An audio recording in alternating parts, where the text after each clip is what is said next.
Well, hot off the press, we've got some breaking SMP news, and it is one giant step backward again.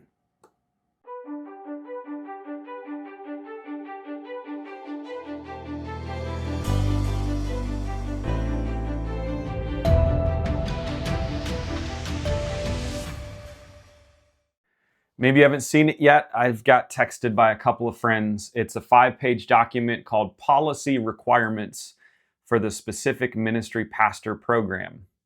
And it documents and highlights how for more than a decade we've been trying to figure out a little bit more clarity on what the SMP program is. And to do that, they put a pastoral formation committee together that apparently, according to this document, had interviews with all the district presidents, surveys returned by more than 1,800 pastors, and a whole bunch of other stuff.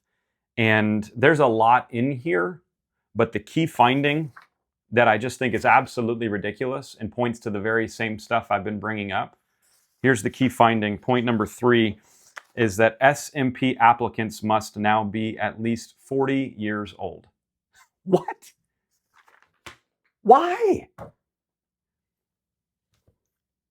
Why? Why are we continuing to limit who God might be calling to be pastors? The scriptures tell us that the harvest is plentiful and the workers are few, and we're like, okay, so let's make it as hard as we possibly can to get workers. That'd be a good idea. The one premise in here that I agree with, premise number 5, it says, the LCMS is facing a shortage of pastors. So let's make it even harder.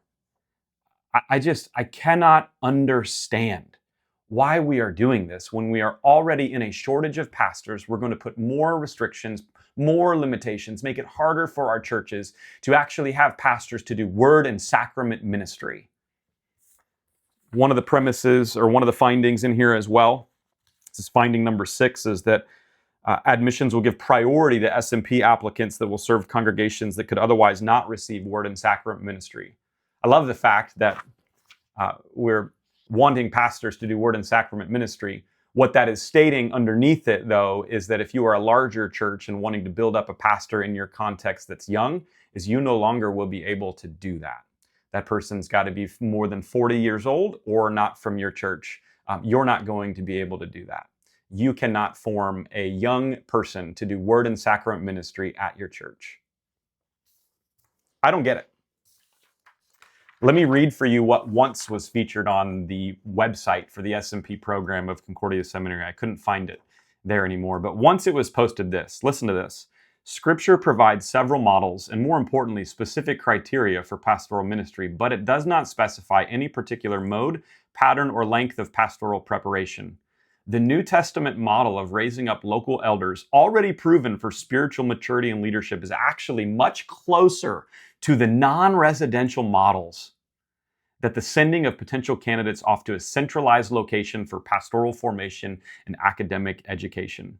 Throughout its history, the church has provided numerous ways of raising up pastors. The Reformation period, itself a product of theological education at the university, moved theological education in the direction of higher education, though. At the same time, Luther was well aware of the very minimal education of many clergy, for whom he provided the large catechism as a form of distance ed continuing education. In our own history, we've had several models, including both a practical seminary and a more theoretical seminary program, often in a healthy tension to complement each other. Theologically, what makes someone a pastor is the examination and certification and the call and ordination, all of which signify the orderly process, approval, recognition, and reciprocity of pastoral ministry across the church. By divine order, there is one office of the public ministry. However, by the collaborate human wisdom and the sanctified due processes of the church, the manner, place, and scope of pastoral formation and education, as well as the responsibilities and jurisdiction of any one position within the public ministry, can be determined and distinguished in light of the needs and best interests of the church corporate itself. This once was on our SMP Concordia Seminary website, saying that the New Testament model of raising up local elders is much closer to the non-residential models than just sending somebody away for a period of years to learn theology. Even Luther was well aware of this. And yet here we are today with another decision that's being made that is limiting our capacity, our capability to actually form young leaders to be the pastors of our church. And when we make decisions like this, here's what's going to happen.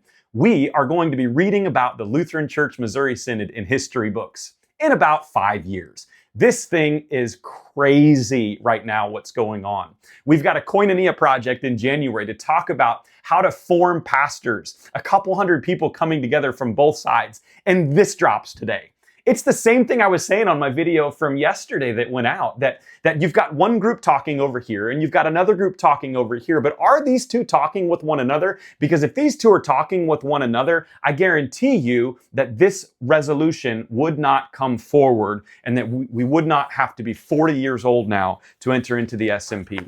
Ironically, this morning, I was talking to Dave Miller, who wrote the book, Who's the Next You? He's the residency expert in the nation on forming 18 to 25-year-olds. And I was telling him about our seminary and the formation process and how the residential is the preferred route. And people use words like gold standard. And those of us who are talking about it are not against it. We're for it if you can do it. But also recognizing we live in a different day of age right now. And there's got to be multiple routes. And how do we engage the younger, the 18 to 25-year-olds to want to do this? And I said, we started an SMP program and it's good. There's things I love about it. We want it to be more affordable. We want it to eventually lead to an online Masters of Divinity. These things ought to be figured out. Like, we can figure this out and like it's working. In fact, good or bad news, we had more than 40 applicants for the last year's cohort and only 12 got in.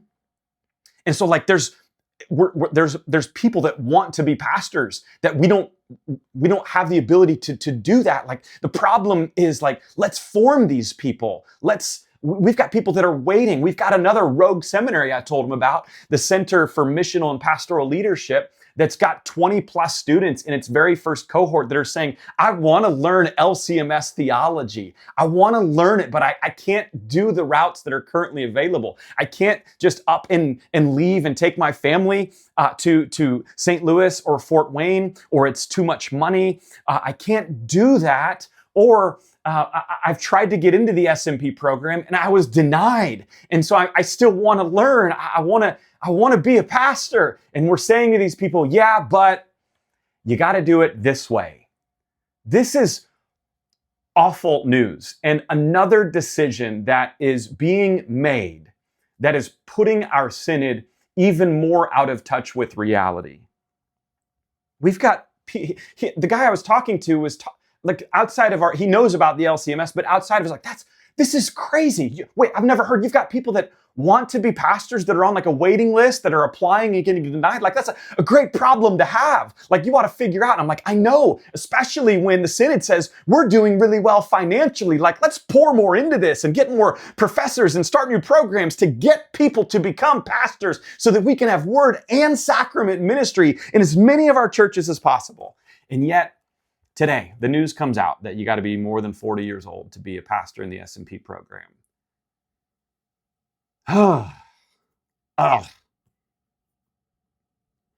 It makes me question, like, the point I already said I was going yesterday, of the Koinonia project, where we're going to Vegas and talking about pastoral formation for a couple of days. When decisions like this are already made, when we're going backwards, when we say we're a synod and we want to walk together, but the two sides don't talk together, and the one side that's in power always gets their way. That's what's happening.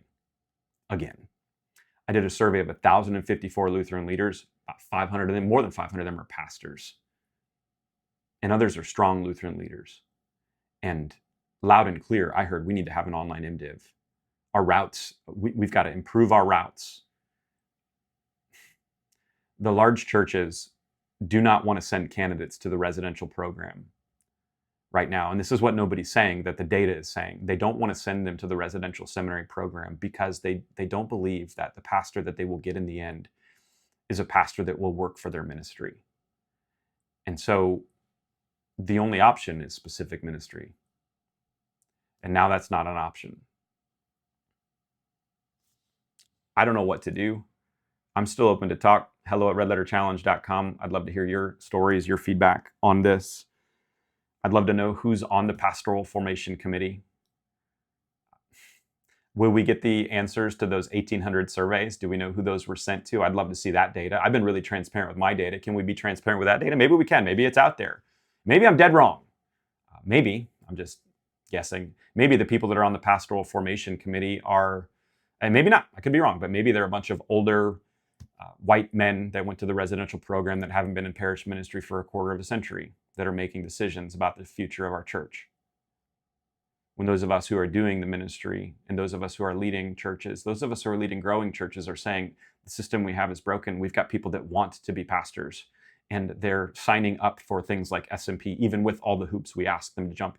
And many of them are getting denied. So they're jumping over to the CMPL to learn great LCMS theology. And they're even willing to do that without a title at the end or without an ordination at the end because our denomination can't figure out a way to get them ordained and work together with people that we love, with people that we're 95% united with in theology. Like, what is wrong with us? Seriously. And I could be dead wrong. I have no idea who's on that panel, but that's my guess, because that's the ones in power, and the rest of us are just called to be voices that share opinions and try to bring change and try to force great conversations and try to get the two sides to talk together, and they're not talking together. So what are your thoughts? Feels like weird timing in front of the koinonia for this to finally get through. Do you agree with this? If so, why? Like, why? Do you disagree with this? How about this? If you're a pastor or church leader, will this make your ministry more challenging? Confidence in the SMP program is pretty high with the leading and growing churches. And my hunch is that the one thing that, the larger and growing churches could kind of be united on with their opinion, my hunch is that just went down right there. So, well done. We made another decision that's going to make it harder for us to even be a church body in the future.